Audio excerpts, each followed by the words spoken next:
Secretariat നടയിൽ ആശാ വർക്കർമാർ നടത്തുന്ന അനിശ്ചിതകാല സമരം ഇന്ന് 12ാം ദിവസത്തിലേക്ക് എത്തിയിരിക്കുകയാണ്. കഴിഞ്ഞ 12 ദിവസമായി രാപ്പകലില്ലാതെ സെക്രട്ടേറിയറ്റ് നടയിൽ വെയിലും ചൂടും ഒക്കെ ഏറ്റ് ആശമാർ സമരത്തിലാണ്.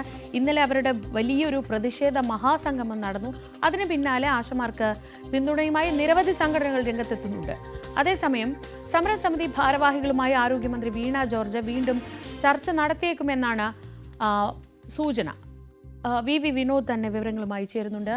വിനോദ്, ഏറ്റവും പ്രധാനമായി ശ്രദ്ധിക്കേണ്ടത് ഇന്നലെ നടന്ന മഹാസംഗമം.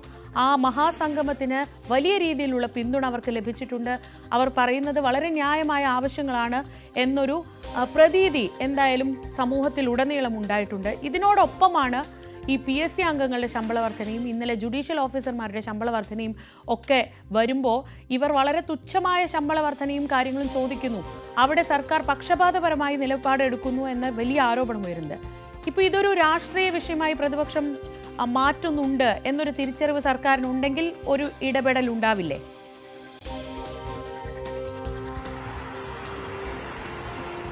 ശ്രീജ, ആദ്യം തന്നെ പറയട്ടെ, നമ്മുടെ ഐഷത്തുൽ ഷംനയുടെ റിപ്പോർട്ടാണ് ഞാൻ ആദ്യം കേൾക്കുന്നത്. ഹെഡ്സെറ്റ് വയ്ക്കുന്നത് കൊണ്ട് തന്നെ നേരത്തെ BJP വാർത്ത പറയുന്നതിന് മുമ്പ് ആദ്യം കേൾക്കാൻ കഴിഞ്ഞത് ഷംനയുടെ റിപ്പോർട്ടിംഗ് ആയിരുന്നു. വളരെ മനോഹരമായിട്ടാണ് ഷംന ആ വാർത്ത റിപ്പോർട്ട് ചെയ്തത്. ജൂനിയറായ ഒരു മാധ്യമ പ്രവർത്തകയാണ്. പക്ഷേ എത്രമാത്രം പ്രാധാന്യത്തോടെയാണ്, ഗൌരവത്തോടെയാണ് ആ വിഷയത്തെ സമീപിക്കുന്നതെന്ന് ഈ ഹെഡ്സെറ്റിലൂടെ ഞാൻ കേൾക്കുകയായിരുന്നു.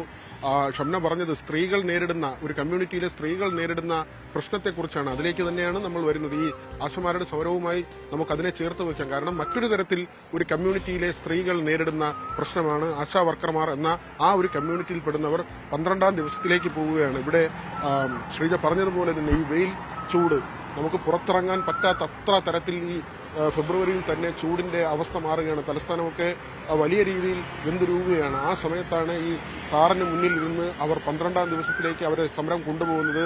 ഇത് വലിയ ശമ്പളം വാങ്ങുന്ന ആളുകളോ അല്ലെങ്കിൽ ലക്ഷാധിപതികളോ ആയിട്ടുള്ള ആളുകളോ വലിയ ബിസിനസ് നടത്തി അവരുടെ ആ തുകയ്ക്ക് വേണ്ടി സമരം ചെയ്യുന്ന ആളുകളോ ഒന്നുമല്ല. തുച്ഛമായ പൈസയ്ക്ക് വേണ്ടിയാണ്. 7000 രൂപയാണ് അവർക്ക് ഓണറേറിയമായി സംസ്ഥാനത്തിന്റെ ഭാഗത്തു നിന്ന് കിട്ടുന്നത്. ഏതാണ്ട് 3000-ഓളം രൂപ കേന്ദ്ര വിഹിതമായി കിട്ടുന്നുണ്ട്. മറ്റ് ആനുകൂല്യങ്ങളെല്ലാം ചേർത്ത് 12,500 രൂപയോ 13,000 രൂപയോ കിട്ടുന്ന ആളുകളാണ്. പലരും സാധാരണ വീടുകളിൽ നിന്ന് വരുന്നതാണ്. 250 രൂപയിൽ താഴെ ശരാശരി വരുമാനം ആണ് പലർക്കും കിട്ടുന്നത്. അവർ അവരുടെ ബുദ്ധിമുട്ടുകൾ പറയുമ്പോൾ സത്യത്തിൽ വേദന തോന്നുന്നുണ്ട്.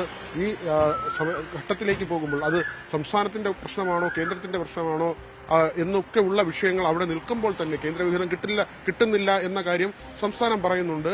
ഏതായിരുന്നാലും അവർക്ക് കിട്ടാനുള്ള തുക കിട്ടുന്നില്ല എന്നതൊരു വസ്തുതാപരമായ കാര്യമാണ്. 3 മാസമായി അവർക്ക് ഈ വേതനം നിഷേധിക്കപ്പെടുന്നുണ്ട്. അവരുടെ വിരമിക്കൽ ആനുകൂല്യം കൃത്യമായി ലഭിക്കുന്നില്ല.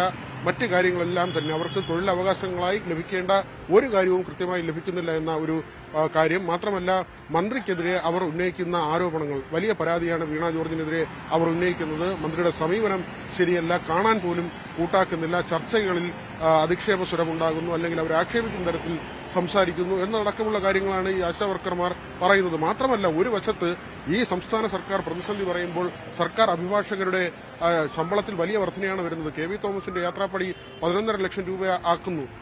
അത് ഒരു വശത്ത് നടക്കുന്നുണ്ട്. PSC മെമ്പർമാരുടെ ശമ്പളം ഏതാണ്ട് 3 ലക്ഷത്തിന് അടുത്താക്കുകയാണ്. അതിന് പ്രത്യേകിച്ച് വിദ്യാഭ്യാസ യോഗ്യതയോ മറ്റ് മാനദണ്ഡങ്ങളോ ഒന്നുമില്ല, രാഷ്ട്രീയ നിയമനങ്ങളാണ്. അങ്ങനെ വരുന്ന ആളുകൾക്ക് 3 ലക്ഷം രൂപയും അതിന്റെ പകുതി പെൻഷനുമായി കൊടുക്കുന്ന മറ്റ് ആനുകൂല്യങ്ങൾ, അവരുടെ സ്റ്റാഫ്, ചെയർമാൻ, കാറ്, വീട്, അങ്ങനെ എല്ലാ സംവിധാനങ്ങളും കൊടുക്കുമ്പോഴാണ് 26,000-ഓളം പേർ വരുന്ന ഈ ആശാ വർക്കർമാരുടെ പ്രാധാന്യം കൂടി നമ്മൾ കാണണം. കോവിഡ് കാലത്തൊക്കെ വളരെ സജീവമായി നമ്മുടെ നാട്ടിൽ പ്രവർത്തിച്ച ആളുകളാണ്. ആരോഗ്യവകുപ്പിന് അന്ന് ആ സമയത്ത് പേരെന്തെങ്കിലും എടുക്കാൻ കഴിഞ്ഞെങ്കിൽ, ഈ പറയുന്നത് പോലെ അന്തർദേശീയ തലത്തിൽ പുരസ്കാരം ലഭിച്ചു എന്നൊക്കെ നമ്മൾ വലിയ വായിൽ ആഘോഷിക്കുമ്പോൾ അതിന് ഈ താഴെ തട്ടിലെ പാവങ്ങൾ കിടന്ന് കഷ്ടപ്പെട്ടതുകൂടി ഓർക്കേണ്ടതുണ്ട് എന്ന ആ ഒരു കാര്യമുണ്ട്. ആ വസ്തുതയൊന്നും മാറ്റിവെച്ച് ഒരു ആരോഗ്യവകുപ്പിനും ഒരു സർക്കാരിനും 1-ാം നമ്പർ ആകാൻ കഴിയില്ല.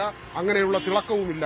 അതുകൊണ്ട് തന്നെ ഇവരുടെ ആവശ്യങ്ങൾ, ന്യായമായ ആവശ്യങ്ങൾ പരിഗണിച്ച് അവരുടെ സമരം ഒത്തുതീർപ്പാക്കുക എന്നൊരു കാര്യം സർക്കാരിന്റെ ഭാഗത്തു നിന്നുണ്ടാകേണ്ടതുണ്ട്. അതോടൊപ്പം തന്നെ കേന്ദ്ര സർക്കാർ എന്തിനാണ് ഇങ്ങനെയുള്ള കാര്യങ്ങളിൽ കടമ്പിടുത്തം പിടിക്കുന്നത്, അല്ലെങ്കിൽ ആ ഫണ്ട് സാധാരണ ജനങ്ങൾക്ക് ഏറ്റവും താഴെത്തട്ടിൽ പോലീസിന്റെ പ്രവർത്തനമാണ് സർക്കാരിന്റെ മുഖമെന്നൊക്കെ പലപ്പോഴും പറയാറുണ്ട്. അത് കേന്ദ്രത്തിനും സംസ്ഥാനത്തിനും ബാധകമാണ്. ആഭ്യന്തര കലാപങ്ങൾ ഉണ്ടാകാതിരിക്കാൻ, കുറ്റകൃത്യങ്ങൾ തടയാൻ, അതിനൊക്കെ തന്നെ ഒരു സർക്കാരിന്റെ പ്രതിച്ഛായ ഏറ്റവും കൂടുതൽ വർദ്ധിപ്പിക്കുന്നത് പോലീസാണ്, അല്ലെങ്കിൽ അവിടുത്തെ സൈന്യമാണ് എന്ന് പറയാറുണ്ട്. അതുപോലെ തന്നെയാണ് സാധാരണ ജനങ്ങൾക്ക് രോഗമുണ്ടാകാതെ അവർക്ക് താഴെത്തട്ടിൽ അവരുടെ കാര്യങ്ങൾ മനസ്സിലാക്കുകയും സർവേ നടത്തുകയും അവിടുത്തെ വാക്സിനേഷൻ ഉൾപ്പെടെയുള്ള കുത്തിവയ്പ്പുകൾ ഈ കാര്യങ്ങളിലെല്ലാം സജീവമായി ഇടപെടുന്ന ആളുകളാണ് ആശാവർക്കർമാർ. ഒരു ജനസമൂഹം ആരോഗ്യത്തോടുകൂടി ജീവിക്കണമെങ്കിൽ ഇവരുടെ പ്രവർത്തനം വളരെ വലിയ ഒരു കാര്യമാണ്. അങ്ങനെയുള്ള ആളുകളെ തെരുവിൽ കിടത്തുക, ദിവസങ്ങളോളം അവർ വെയിൽ കൊള്ളുക, ഈ രാപകലില്ലാതെ അവർ സമരം ചെയ്യുക, ആ ഒരു അവസ്ഥ കഷ്ടമാണ്. അതിന് മാറ്റമുണ്ടാകേണ്ട ആവശ്യവുമുണ്ട്.